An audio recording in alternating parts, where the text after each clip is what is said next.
प्यारे बच्चों, हिंदी की कक्षा में आपका एक बार फिर से स्वागत है। जैसे कि आपको पता है, हम अपना 12वां पाठ फैसला के मौखिक प्रश्नों को कर रहे हैं। तो हमने मौखिक प्रश्न, आपको मैंने बताया था कि मौखिक प्रश्न होते हैं लघु प्रश्न के रूप में, और इसे आप एक वाक्य में और हम कहेंगे सरल शब्दों में लिखते हैं। तो हम एक बार अपने मौखिक प्रश्नों को दोहरा लेते हैं। कल हमने इस पर चर्चा की थी, तो आज शुरू करते हैं अपने मौखिक प्रश्न, और एक एक बार हम लोग इनके उत्तर आपके सामने चर्चा के द्वारा लिखेंगे। तो कैसे, कौन कौन से प्रश्न हैं?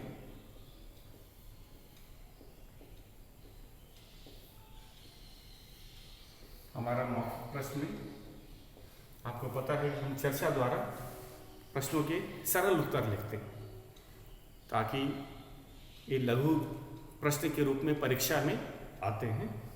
तो हमारा पहला प्रश्न है,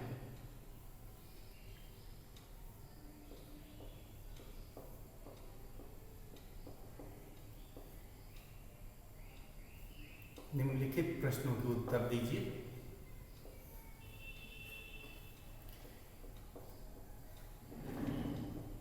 निम्नलिखित प्रश्नों के उत्तर दो।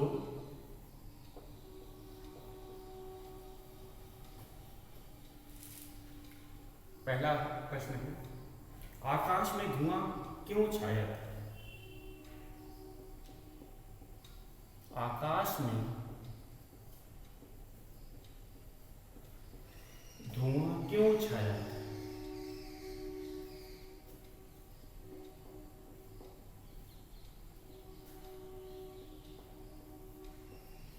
धुआं क्यों छाया था? तो कल हमने चर्चा के द्वारा इस पे आपको बताया था कि धुआं तो जब आग लगी होती है तभी मिलता है, निकलता है।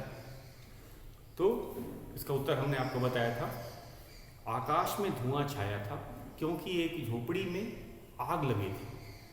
धुएं का कारण आग होता है, तो इसीलिए हम ऐसा और सरल वाक्य में, एक वाक्य में इसका उत्तर लिखेंगे।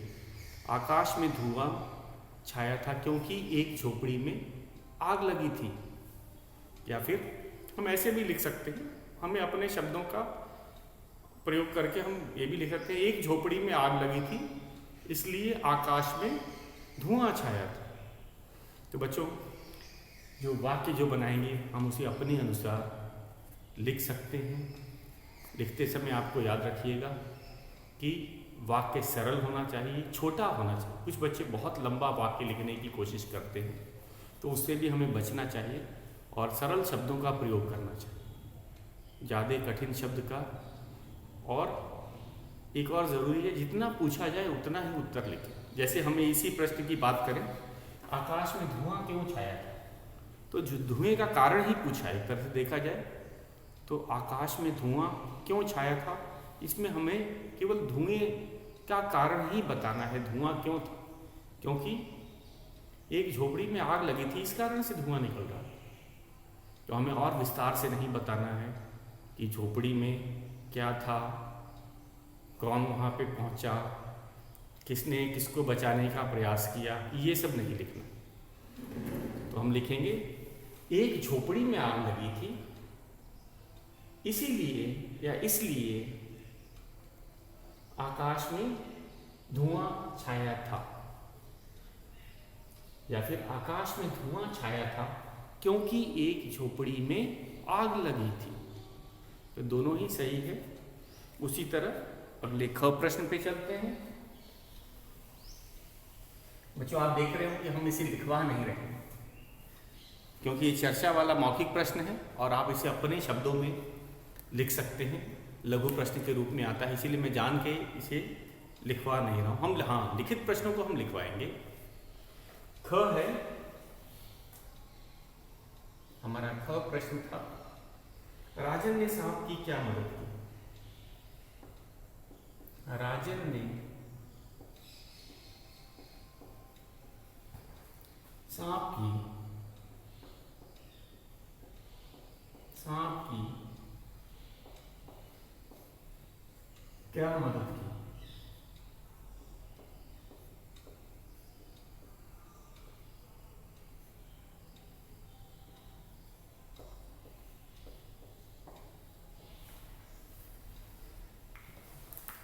तो मदद इसमें हमने देखा कि झोपड़ी में आग लगी थी और राजन ने खिड़की से झांक के देखा तो एक सांप जलती हुई झोपड़ी में बंद हो गया था और वो बाहर निकलने का प्रयास कर रहा था।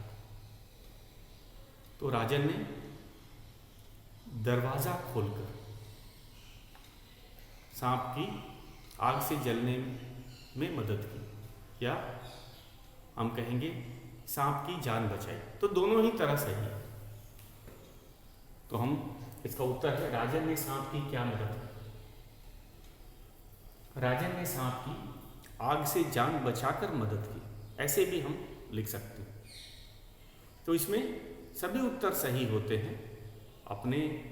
हमें सटीक उत्तर लिखना है, सरल शब्दों में लिखना है, छोटे वाक्य में लिखना है, इन सब का ध्यान रखना चाहिए। तो देखो इसका उत्तर कितना आसान है। राजन ने सांप की क्या मदद की? राजन ने सांप की जान बचाकर, राजन ने आग से सांप की जान बचाकर मदद की। राजन ने आग से सांप की जान बचाकर मदद की। तो ऐसे ही हमें सरल शब्द का और जितना पूछा जाता है उतना ही उसका उत्तर देना है, उससे अतिरिक्त नहीं देना है। तो जितना पूछा जाएगा लघु प्रश्नों में, संक्षेप प्रश्नों में, हम उतना ही उत्तर देंगे। तो प्रश्न था हमारा राजन ने सांप की क्या मदद की? उत्तर है राजन ने आग से सांप की जान बचाकर मदद की। या ऐसे भी लिख सकते हैं राजन ने सांप की मदद आग से उसकी जान बचाकर की। तो हर तरह से सही वाक्य है और आप अपने शब्दों में ऐसा लिख सकते हैं। हम अपने तीसरे प्रश्न पे चलते हैं। हमारा तीसरा प्रश्न है ग। सांप राजन को क्यों काटना चाहता था? हमारा ग प्रश्न है सांप राजन को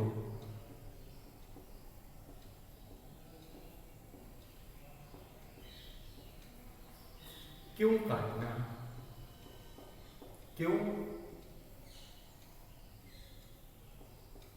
चाहता था?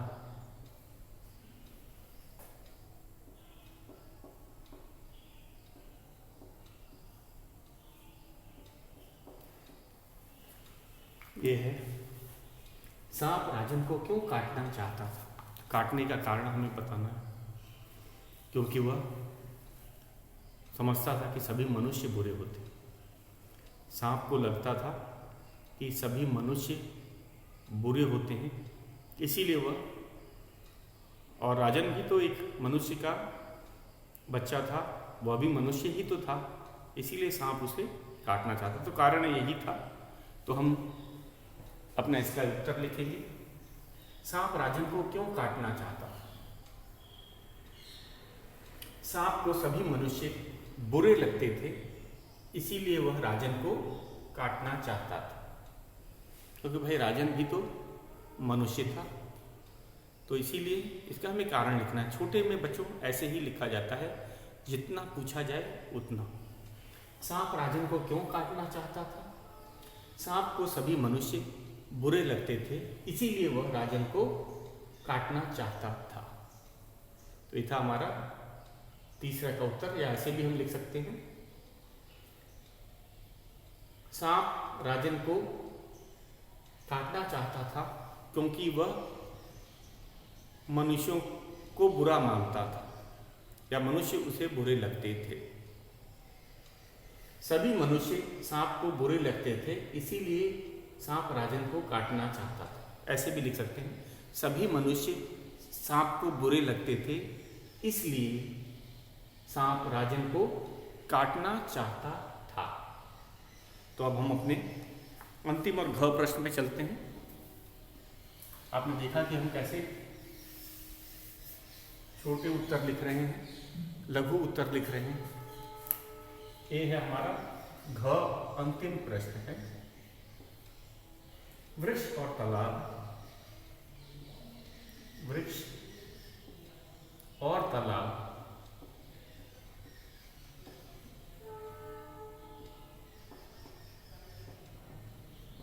वृक्ष और तालाब ने सांप की तारीफदारी क्यों की? सांप की तरफदारी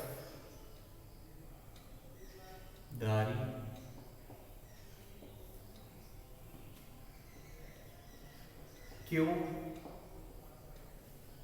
की? तो तरफदारी मतलब पक्ष लेना। एक नया शब्द है आपके लिए। तरफदारी का मतलब जो वृक्ष और तालाब थे उन्होंने सांप का पक्ष लिया। सांप का क्या पक्ष था कि सभी मनुष्य बुरे होते हैं और सांप को कहा कि आप राजन को काट रहे हैं, आप सही कह रहे हैं। तो ये था मेरे ख्याल से इनका पक्ष, किसका? वृक्ष और तालाब का। तो तरफदारी का है पक्ष लेना। तरफदारी का क्या अर्थ होता है? पक्ष लेना। तो इसका उत्तर हम जानते ही हैं।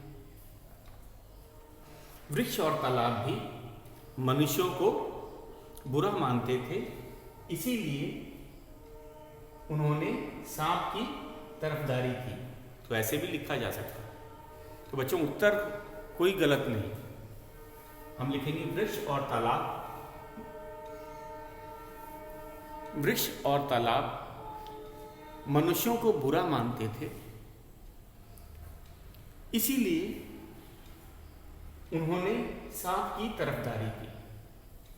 या फिर इस तरह से हम अलग भी लिख सकते हैं, सांप और तालाब भी सांप की तरह मनुष्य को बुरा मानते थे, इसलिए उन्होंने सांप की तरफदारी की। तो इस तरह भी हमारा उत्तर एकदम सही है। अब चलते हैं। तो ये था बच्चों हमारा मौखिक के 2 प्रश्न थे। अब हम अपने मौखिक के दूसरे प्रश्न पे चलते हैं। ये बहुत ही ज़रूरी है। इसमें शब्द की रचना के बारे में बताया गया। शब्द व्याकरण का जो हिस्सा है, शब्द की रचना, शब्द में कैसे शब्दों की कैसे रचना की गई, हम इस पे चलते हैं। हमारा दूसरा प्रश्न है। पहला हमने चर्चा के द्वारा कर लिया है और आज हमने आपको उसका उत्तर भी बताया है कि किस तरह आप लिख सकते हैं। तो हमारा दूसरा प्रश्न है आज का फैसला हो जाएगा इसको, फैसला। अब है हमारा दूसरा प्रश्न है, ये भी मौखिक का ही है। समझो और पढ़ो। समझो और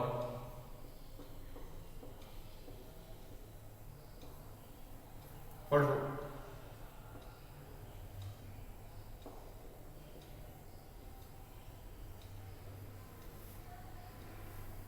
क्या है ये?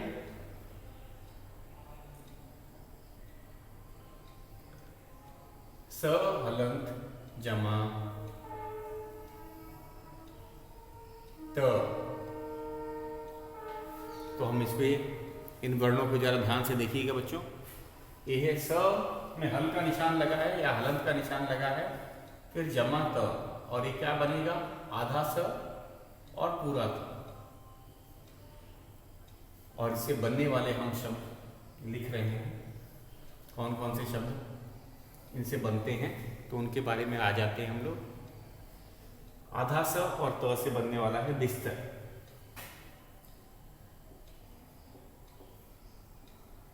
बिस्तर।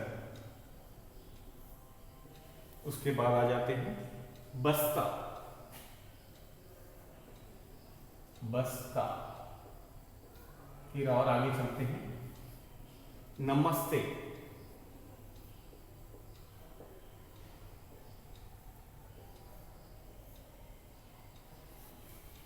तो इसमें एक चीज गौर करने वाली बात है कि जो हल का निशान किसी भी वर्ण में अगर लगता है तो इसका मतलब है कि वह आधा है। आधा का क्या अर्थ होता है, जैसे आपको यही मैं बताता हूं। जैसे ये स है, ये वर्ण है, ये हमारा व्यंजन है और ये व्यंजन बनता है स हलंत जमा अ से। तो व्यंजन हम जानते हैं, व्यंजन स्वरों की सहायता से बोले जाते हैं। ये हमने वर्ण विचार में पढ़ा था कि जो व्यंजन होते हैं, जैसे स हमारा यहाँ पे व्यंजन है और ये किसकी सहायता से बोले जाते हैं, स्वरों की। तो स्वर हमारा क्या है, अ। तो इन दोनों के मेल से ये स बना। अगर हम इसमें से ये अ निकाल दें, मतलब कि स्वर जो है, स्वर का वर्ण अ निकाल दिया जाए तो ये आधा स कहलाए। और इसमें और सही मायने में तो कहा जाए व्यंजन यही होता है। हम व्यंजन जो सही मायने में यही होता है जिसमें कि स्वर का प्रयोग नहीं हुआ होता। तो हम जान गए कि जब हम स की बात कर रहे हैं, संपूर्ण स की बात कर रहे हैं, तो उसमें अ भी जो कि वर्ण है वह भी मिला हुआ है। तो अगर हम इसकी बात करेंगे तो आधा स लिखते समय इसकी क्या निशानी होती है, आधा स हम लोग लिखते हैं। और ये त में अ मिला हुआ है तो ये इसे ऐसे ही लिखेंगे। तो आधा स त, स्त, तो स का उच्चारण कम देर होता है। इसमें क्या है, स का उच्चारण कम देर है और त का पूरा उच्चारण, क्योंकि त में अ है। त जब हम बोल रहे हैं तो त में अ है और ये स है, इसमें हमने अ स्वर निकाल लिया है। इसमें हलंत वाले से में, या इसमें हम कहेंगे इसमें से हमने अ जो स्वर है उसको निकाल लिया है, इसीलिए इसका उच्चारण कम देर पढ़ा जाता है, स्त। तो एक शब्द कौन कौन से बने हैं, बिस्तर, स को कम देर उच्चारण करना है। बस्ता, इस स का उच्चारण कम देर है। नमस्ते, नमस्ते जो त स है वो कम देर उसका उच्चारण करता है। इसी तरह आगे चलते हैं, और भी शब्द दिए गए हैं, एक एक करके हम उन सबको लेते चलते हैं। अगला है श हलंत जमा य। तो अब आप जान गए कि श आधा श है, हल का निशान मतलब इसमें स्वर नहीं है, तो इसको हम कैसे लिखेंगे। और य पूरा है, श, श, श का उच्चारण कम है, श, श। और इनसे बनने वाले शब्द हैं मनुष्य, मनुष्य, श कम देर है, य संपूर्ण है। उसके बाद शिष्य, शिष्य, शिष्य। उसके बाद है शिष्या, शिष्या, शिष्य, शिष्य। तो अब जरा फिर से इन शब्दों को देख लेते हैं हम लोग। श हलंत का अर्थ है आधा श। मैंने बताया इसमें अ जो है, जो स्वर होता है वो निकाल दिया गया है और इसी से हमें पता चलता है कि हाँ श हमने इसमें आधा लिखा है। इसमें एक हम कहेंगे शुद्ध रूप से व्यंजन है। एक और चीज़ देखो, एक नया चीज़ आपको सीखने को मिला। अगर किसी वर्ड, किसी व्यंजन के नीचे हल का निशान लगा हो तो हम कहेंगे ये शुद्ध रूप से व्यंजन है, क्योंकि इसमें स्वर नहीं है। तो इनसे श और य, श से बनने वाले शब्द आपके पास सकते हैं। मनुष्य, इनके उच्चारण का हमें बहुत ध्यान देना है कि जो श का उच्चारण हम कर रहे हैं कम देर के लिए होता है, उसको दीर्घ नहीं करना है, उसको देर तक श नहीं बोलना है। जो भी आधा शब्द होता है उसका उच्चारण कम देर किया जाता है। तो मनुष्य, श को कम देर हम बोलने बोला, मनुष्य। शिष्य, ये श का तो उच्चारण है लेकिन इस श का उच्चारण हमारा कम है। तो शिष्य और शिष्य, ये शिष्य का स्त्रीलिंग शिष्या होती है, नया शब्द है। शिष्य पुल्लिंग शब्द है, शिष्या स्त्रीलिंग शब्द है। उसी तरह तीसरे शब्द पे चलते हैं। ये भी श से है, श हलंत जमा ट, तो क्या बना श ट। अब इसमें शब्द कौन कौन से हैं? कष्ट, भ्रष्ट, शिष्ट। कष्ट श आधा ट पूरा। अगला शब्द है भ्रष्ट, भ्रष्ट। और फिर उसके बाद चलते हैं शिष्ट, शिष्ट, शिष्ट। कष्ट, भ्रष्ट, शिष्ट।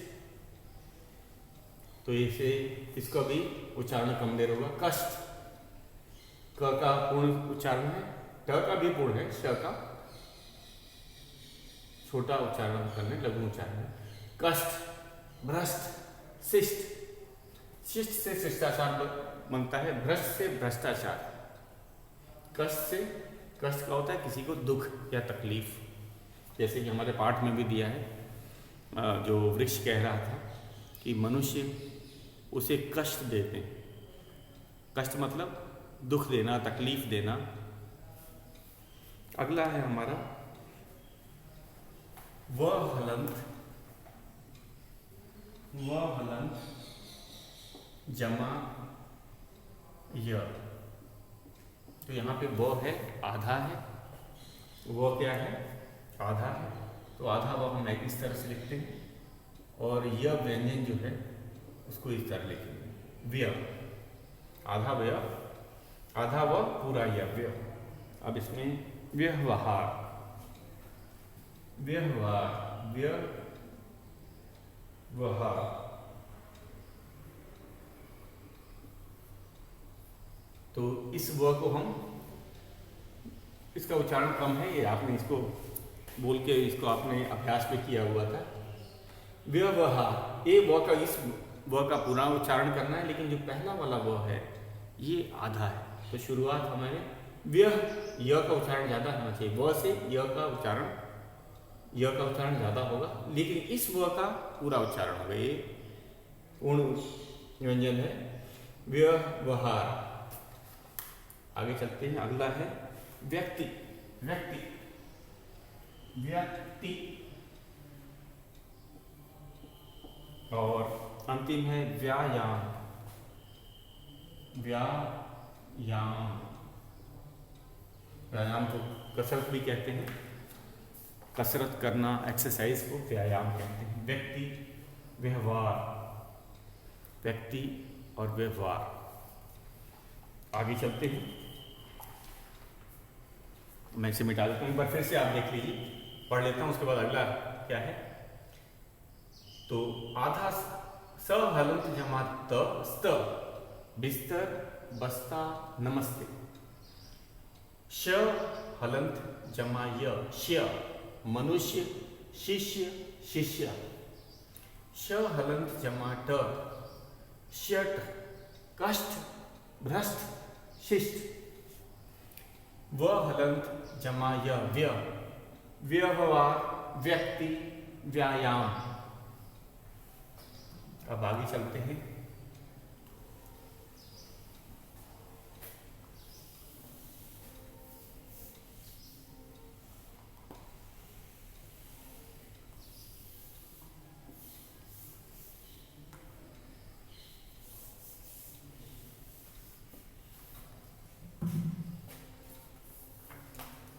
ये है द हलंत, इसको ज्यादा ध्यान से देखना है। द में हलंत का निशान लगा है। अभी एक और है, श वाला है। ये है श हलंत, स, स हलंत जमा थ, स्थ। क्या बना? आधा स और पूरा थ। स में हलंत का है और ये थ है, जमा था, बना स्थ। और स से बनने वाले शब्द हैं स्थान,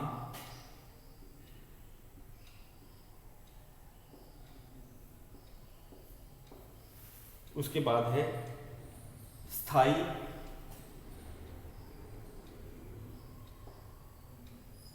स्थाई, उसके बाद आ जाते हैं स्थित, स्थित, आधा स, स्थित।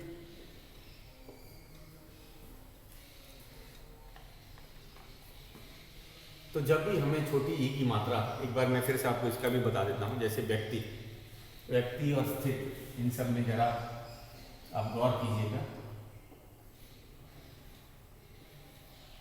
ये बुक में ऐसा प्रिंट नहीं हो सकता। हमें जब हम छोटी ई की मात्रा लगाते हैं और उसके बीच में कोई, हम कहेंगे आधा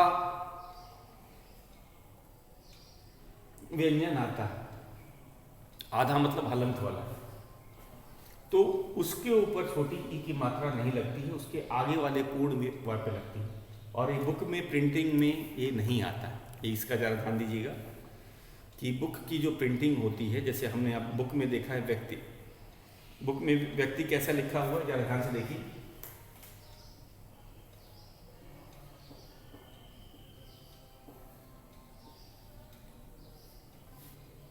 क्योंकि इसमें ये बुक में शायद ऐसा शब्द लिखना पॉसिबल नहीं है, तो छोटी ई की मात्रा है वो हमें त पे गिरानी है, न कि क पे गिरानी है। व्यक्ति की बात कर रहा हूँ, तो इसीलिए ये गलत है।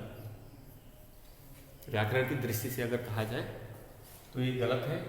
पुस्तकों में लिखा जाता है क्योंकि प्रिंट में ये पॉसिबल नहीं होता। बुक की जो छपाई है प्रिंटिंग में ये पॉसिबल नहीं होता, तो इसको जरा ध्यान रखिएगा। तो कि कोई भी आधा शब्द हो, जैसे स्थित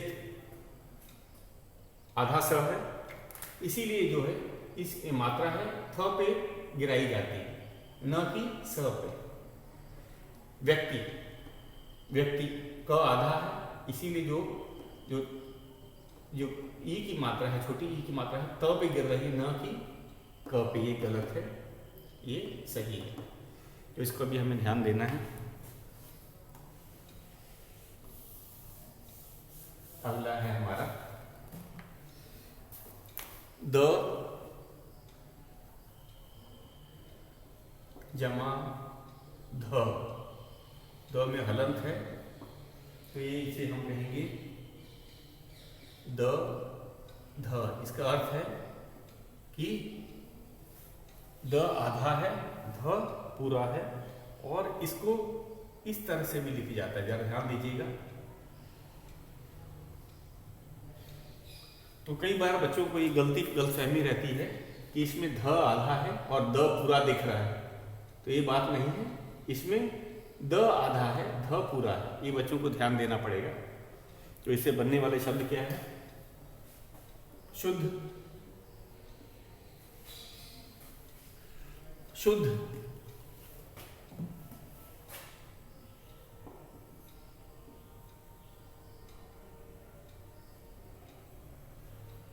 और हम शुद्ध को इस तरह से भी लिख सकते हैं, शुद्ध आधा है और ध पूरा है, शुद्ध। उसी तरह बुद्धि, बुद्धि, और बुद्धि को हम इस तरह भी लिख सकते हैं,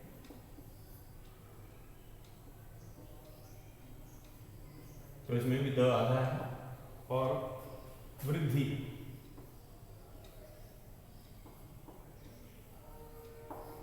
और वृद्धि को हम इस तरह भी लिख सकते हैं, वृद्धि। तो इन शब्दों को इस तरह भी लिखा जा सकता है। तो याद रखना, आधा द और ध, इसको हम इस तरह भी लिख सकते हैं और द के नीचे ध बनाते हैं। इसका अर्थ है कि द आधा है और ध पूरा है। तो शुद्ध को इस तरह, दोनों तरह से शुद्ध लिखा जा सकता है।